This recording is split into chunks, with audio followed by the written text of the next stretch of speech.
you very much, Ina, and thank you, dearest Lina, for organizing another seminar. And I'm really very, very happy and proud to be with you today and to be with you. So I'm not like the previous speaker, I need notes, I'm sorry. And my initial idea was to talk to you about how Donald Trump is fracturing the West and how the issue of freedom of speech has been weaponized to that end. But things have been accelerating so much over the past week or so that the West now seems to be disintegrating in front of our eyes. I just mentioned to Ina something I just saw on my phone on the news site of Le Monde, that Peskov said that the national security strategy of the United States, which has just been published, is conformed to Russia's vision. So what could go wrong? Huh? So I thought it would be useful to try to explain first how we got there. Second, why it should not come as a surprise to us Europeans who have stubbornly and naively believed that nothing was changing in that relationship, in the transatlantic relationship, and how we are now caught unprepared. And finally, how the US is now claiming to be the protector of Western civilization that Europe is destroying or erasing, as they say, and how freedom of speech is being used by the far right as a tool to attack liberal democracy. So how we got there? So last night I checked on X, the social network, to see the latest news, and suddenly I saw this flurry of tweets calling for the abolition of the European Union. So who was calling for the abolition of the European Union? Elon Musk. Okay, there's a motive, there's a reason for it. He's furious about a penalty of 120 million euros imposed by the EU Commission. But Radek Sikorski answered him. And Radek Sikorski said, go to Mars. They have no censorship of Nazi salutes there. Yeah. So, but the thing is, and J.D. Vance has not gone as far yet as calling for abolition of the EU, but he accused the EU of censorship. And so who was echoing these accusations, retweeting Elon Musk, Dmitry Medvedev, and Kirill Dmitriev? So now we have Russia and the US ganging up together to attack Europe. And this is really quite a dramatic shift in the geopolitical dynamic in the transatlantic relationship. But in fact, it has been in the making since Donald Trump came back to the White House in January. So if you remember, I will quickly go back. January 20th, I think, there was the inauguration speech where Trump started to criticize Europe and said that he wanted to get Greenland, which is not American so far.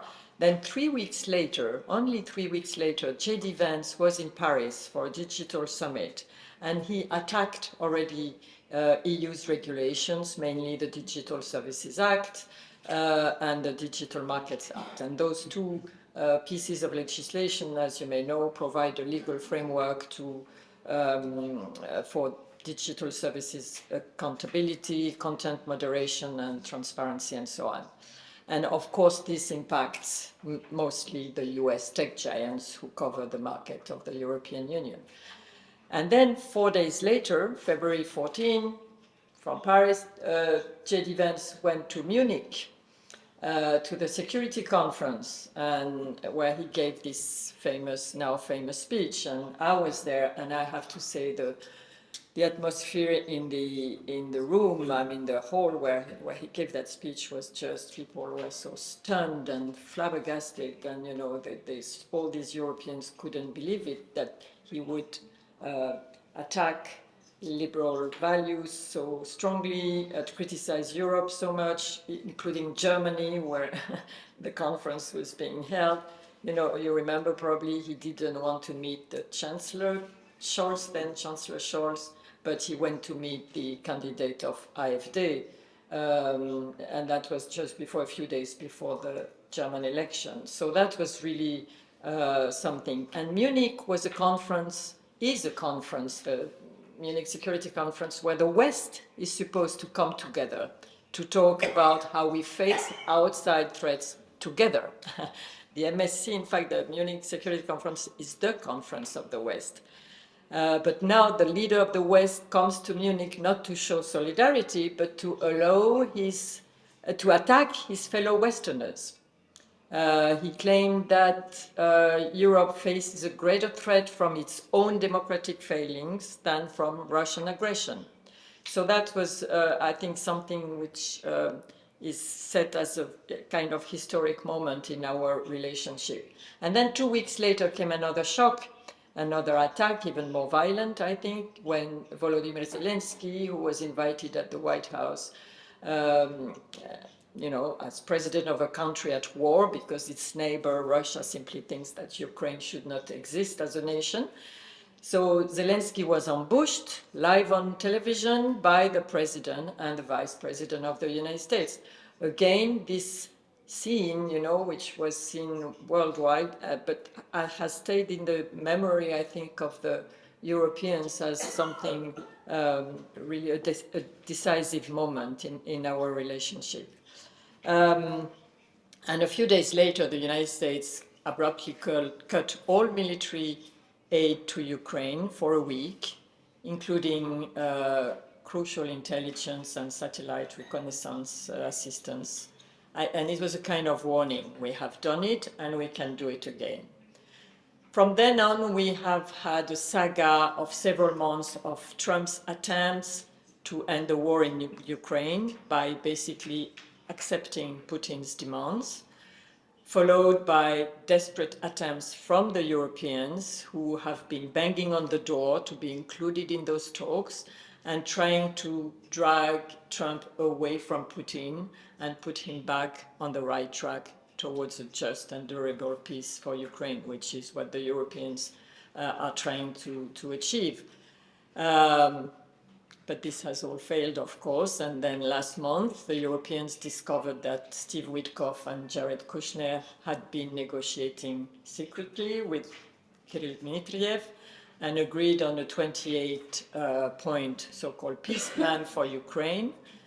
European leaders learned about this plan from a leak in the media. So basically, this is a story of betrayal. The US acting as a mediator, that's one of the 28 points, yeah, that the US will be a mediator between NATO and Russia. So what does that mean? If you're a mediator, you're not in NATO anymore, no? I mean, this is, or another point of that plan, America just grabbing Russian assets held in Europe by European institutions. So, you know, then we had last week in the Spiegel another leak of a transcript of a conference call of European leaders last Monday with Zelensky, and that call was held after the talks in Florida, and Witkoff and Kushner were on their way to Moscow. And according to this transcript, Emmanuel Macron warned Zelensky. He said, there is a chance that the US will betray Ukraine on territory, on the issue of territory, without clarity on security guarantees. So this word of betray is interesting because Macron assumed that the one who would be betrayed would be Ukraine and Zelensky. But in fact, it's also himself who is being betrayed. And the Élysée did not deny that this conversation was held. It just said that the word betray was not used. But that's, I thought it's quite revealing, this kind of game about the word betray. But in fact, what Macron meant is clear. Ukraine cannot trust the US negotiators on the issue of territory. What he didn't know was that he himself could not trust the US either. I think, in fact, he knew, but he acted as if he could. You know, that's the Europeans' desperate effort over the past few months is acting as if we could still trust the Americans, because the idea of that all this was collapsing is just too difficult to realize, I guess, or to imagine. So as this leak that many in Europe suspect was, in fact, this leak came from American source, this leak in the Spiegel. So as if it was not bad enough, the national security strategy was published one day later, last week. And so some experts have described this strategy as Munich speech on steroids. It is basically repeating the same accusation that J.D. Vance brought against the Europeans in February. So this strategy, to quickly talk about it, describe it, it views China mostly through economic lens, right? It is silent on the Russian threat, and it spends most of its energy going after America's European allies. It is really a radical reorientation of America's foreign policy. The priority is given to the Western Hemisphere, and we had again last night a speech by Secretary of War Pete Hegseth, saying the priority of the United States today is the Western Hemisphere. It is ours. Nobody has to get anywhere close to it. It is American sphere. And so you understand that, the rest is irrelevant, in fact, or not a priority. Where's the border between West and East? So the Western Hemisphere is Latin America, Canada, and Greenland. Okay, yeah, because that's geographically there. So so this strategy has also been described as a blueprint by commentators, as a blueprint for international illiberal order. It highlights the ideological gulf between America and its traditional allies. It says that and they are quoted, the European Union undermines political liberty and sovereignty. So that's really a direct attack. It pays tribute to the growing influence of patriotic European parties. This is far-right parties, basically. And it says that America should cultivate resistance to the current European trajectory. So, it goes further than the Munich speech. It is really, I think, a strategy basically hostile to Europe, towards Europe, and, calling for resistance against Europe. So, at the same time, meanwhile, we have seen that in these talks about peace, possible peace in Ukraine, the Europeans have again been sidelined. When Witkoff and Kushner came back after their talks with Putin, their meeting with Putin, they were supposed to stop in Brussels, brief the Europeans and the Ukrainians, and then go to Washington. They didn't stop in Brussels. There was no briefing of the Europeans. And tomorrow, then Macron will go to London and talk to Prime Minister Keir Starmer, and Merz, the Chancellor, will also be there, and they will meet Zelensky. So this is, this situation is really, they are trying to insert themselves in the talks, in the negotiations where neither Russia nor the United States want them. And yet, Kaja Kallas, a week ago in Qatar, she articulated that United States is the major ally and I think you highlighted it very, very accurate that Europe is trying to behave as if Yeah. United States and Europe were allies, Yes. while in reality, Yes. It's, probably. you know, sometimes you wonder if it's the battered wife syndrome. Yeah, you're you're being beaten up. You know, it's over. I mean, it's not going to work. Sorry. Yeah. And yet you go back to your tormentor. Stockholm. So Stockholm, yeah.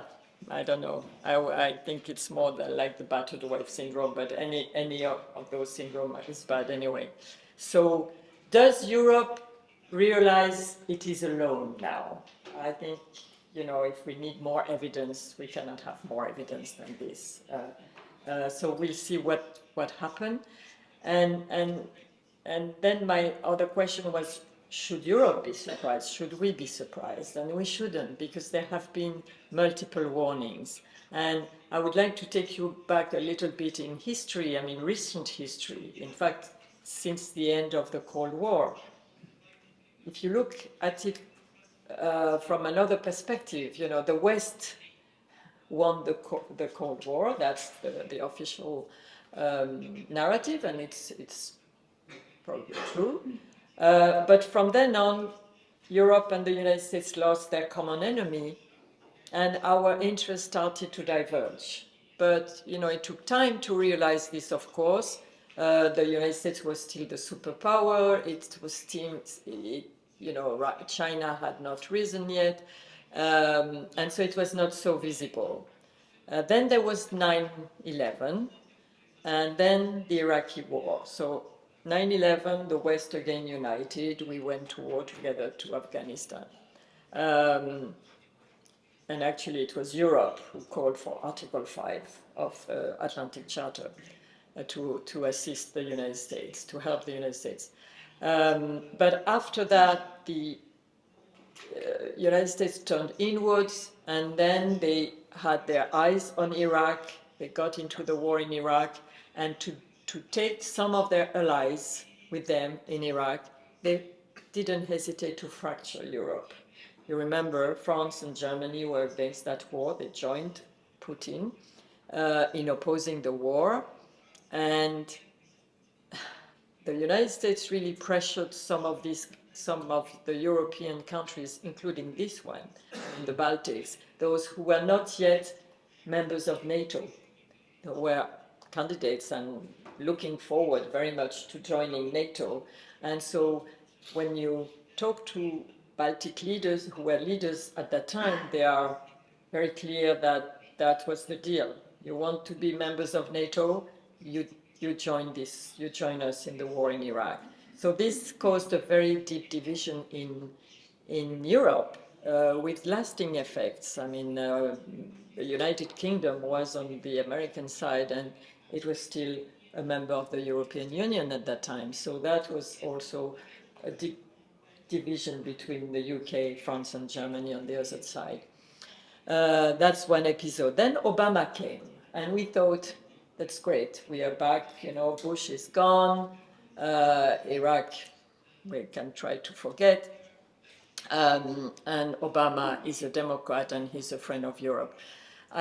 It's not that Obama was particularly hostile to Europe, but he had his own vision of the evolution of the world, and his vision was, he saw China rising, and his vision was, let's pivot to Asia. And so Europe was not a priority anymore, which makes sense, you know, if you look at how the world is evolving. The problem is that we didn't want to accept this. We thought, with the West, we're together, we can rely on the United States for our security, and by the way, this allows us not to spend money on defense. So we don't need to spend all this money on our armed forces or buy weapons or whatever. We have the United States, which is the guarantor of our security. And of course, Putin was already making a lot of noises. For instance, he was invading Georgia in 2008, but we didn't want to see what was going to happen and what was his real ambition. So, you know, there were a few crises in the Middle East. In Libya, France and the United Kingdom intervened in Libya, and there was this famous posture of the United States that the US was leading from behind with France and the UK in the front. But the reality was that after a few days, we were out of ammunition, and we had to ask for for the US to come to the rescue. So we were not able to do it by ourselves. But again, that was a warning, that was a wake-up call. We didn't want to see it. Syria, of course, Putin, after Georgia, understood the message when we were not going to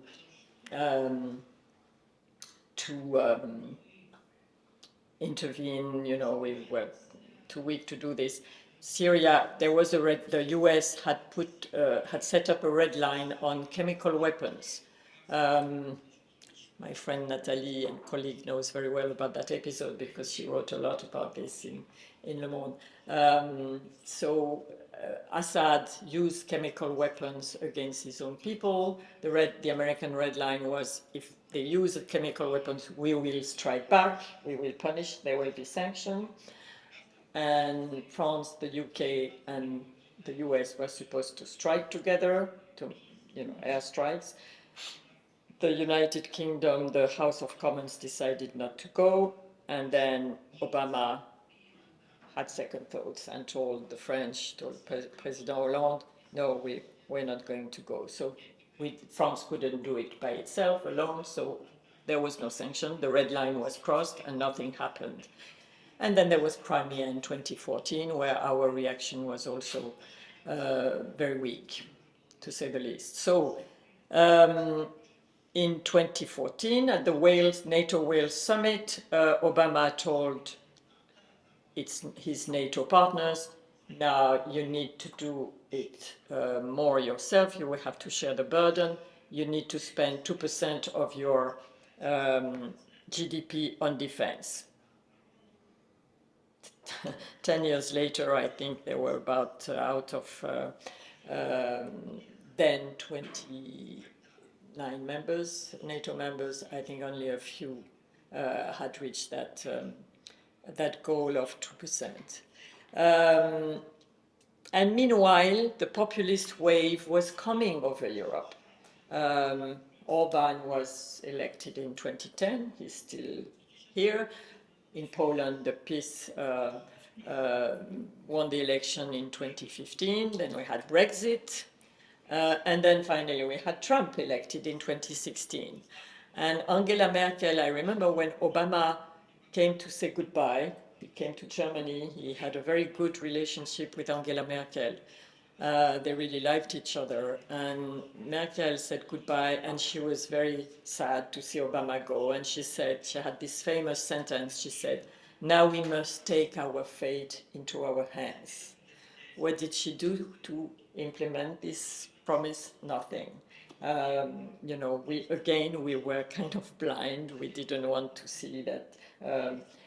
Of course, we were shocked by the first term by Trump's presidency, but again, we didn't do much. And in Germany, actually, what Angela Merkel did is she strengthened Germany's dependence on Russian gas. Nord Stream 2 was constructed under her terms. And with France, she tried to negotiate a solution for Donbass with Putin for years, and they never got anywhere.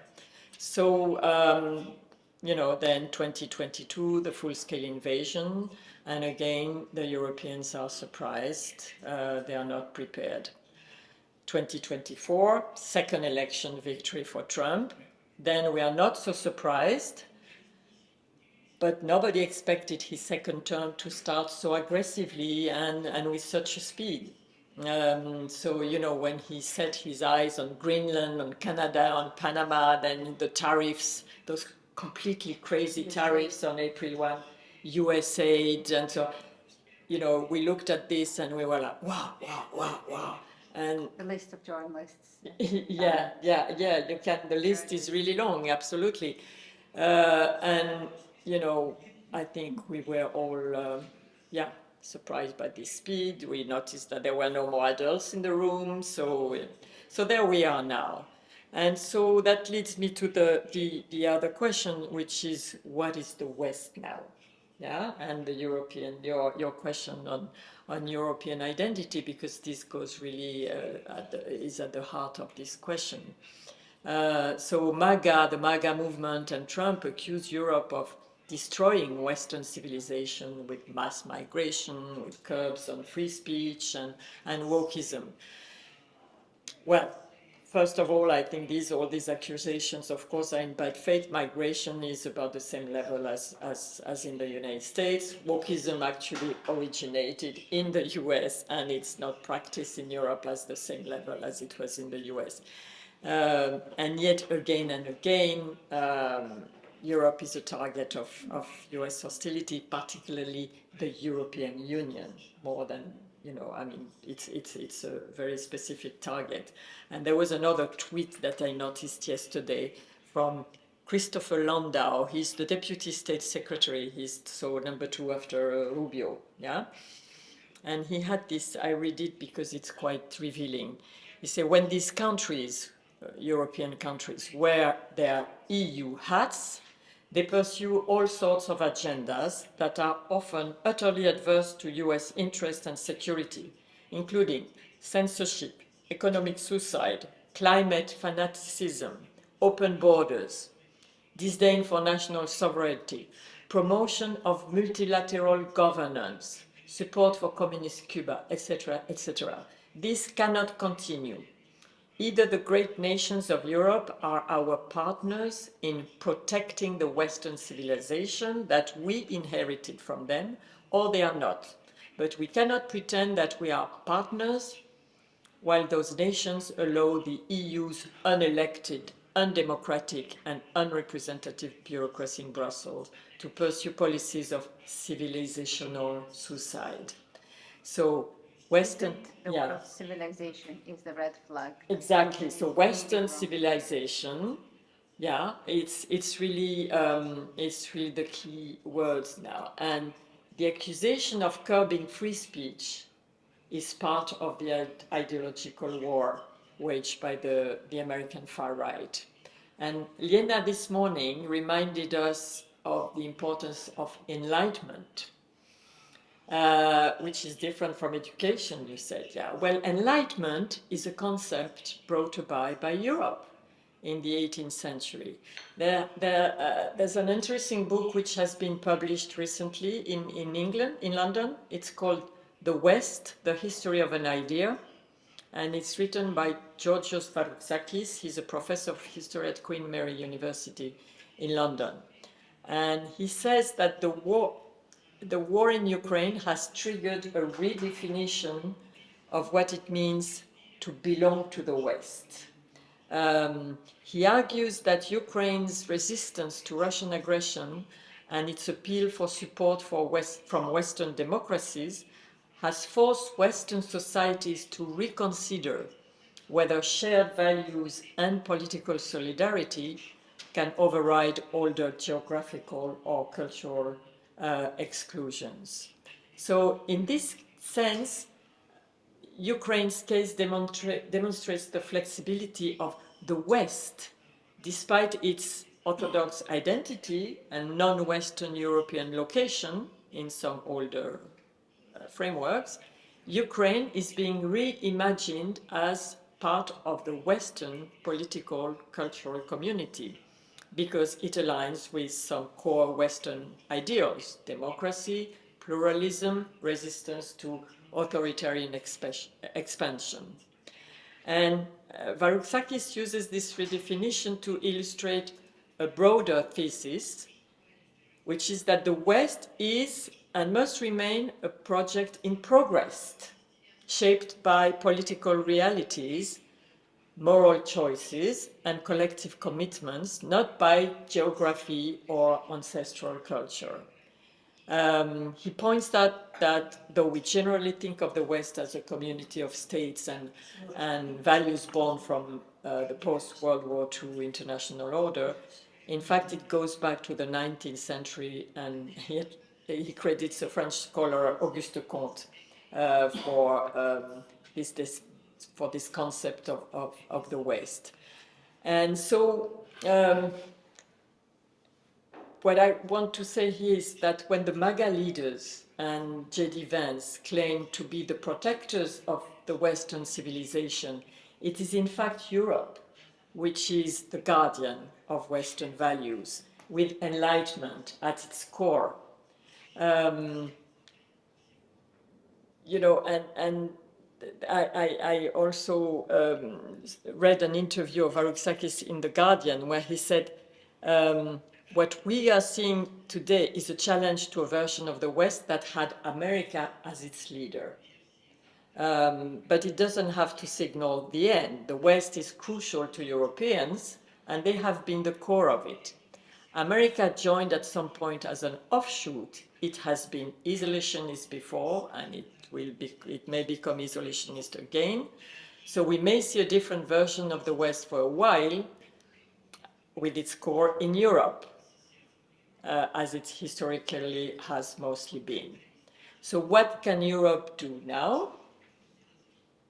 As we see, the ideological offensive of the far right is not limited to Trump and MAGA, it is also grounded in Europe. These are the very forces that Trump wants to push and help now.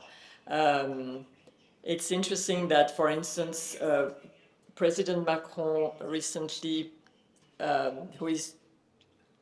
are some domestic political interest, of course, in this, but he's trying to campaign on the problem of algorithm in our information system and to how we can fight disinformation and this all this phenomenon. And he recently proposed to follow the advice of Reporters Sans Frontières, which had an initiative called the Trust Initiative, and the idea was to have the media to give to award, which would be awarded by an independent body, a kind of label, of an ethical label to media that fight disinformation, to differentiate professional media that work properly from platforms that spread fake news and don't use the same standards. And so immediately, and so Macron said this is an interesting initiative. You know, he thought it was a good idea which could be followed or implemented. And immediately he was accused by the far right, quite powerfully. There was immediately a campaign launched. He was accused of repressing freedom of speech. Yeah, so which shows how this weaponization of free speech is now very widely used. As soon as you start to speak about making information properly or cleanly, or you are accused of censorship because you don't want to leave the field wide open to the forces which spread disinformation. So that's quite. I think that's quite a big battle going on. Yeah, so practically all our countries now are witnessing a rise of populist parties, and Trump is supporting them. So we have to fight this at home too. I think we should have a serious debate, and maybe this goes to your idea of European identity. Why liberal democracy is facing such headwinds? Why voters are so massively fleeing to populist parties? Why liberal values have failed to convince them? And this is, I think, really an effort. I mean, it cannot be only about Donald Trump. We need a serious and honest effort at transparency and soul searching, probably. And Lena again this morning said we must keep our dignity. And yes, this is also about dignity. Yes. Also the way our leaders deal with Trump, by the way. There's a dignity issue here as well. And finally, on the geopolitical front, it is obvious now that the liberal order built after World War II is collapsing. I think nobody can really deny this. Might is right, force is replacing the rule of law. And yet Europe is based on the rule of law. This is our DNA. So what if we are the only ones left applying a law that nobody else accepts, laws that nobody accepts, for instance, the international law. So we are at crossroads now, I think, and we may have to face a very challenging alternative. Do we try to, this is also a question you asked, but I don't have the answer, but do we try to restore the old system, or do we try to invent a new one? This needs, we're jumping into this new world. It requires lucidity, of course, creativity, political will, and dignity and enlightenment as well. Yeah. So I will stop there, and I'm happy to answer any questions you have.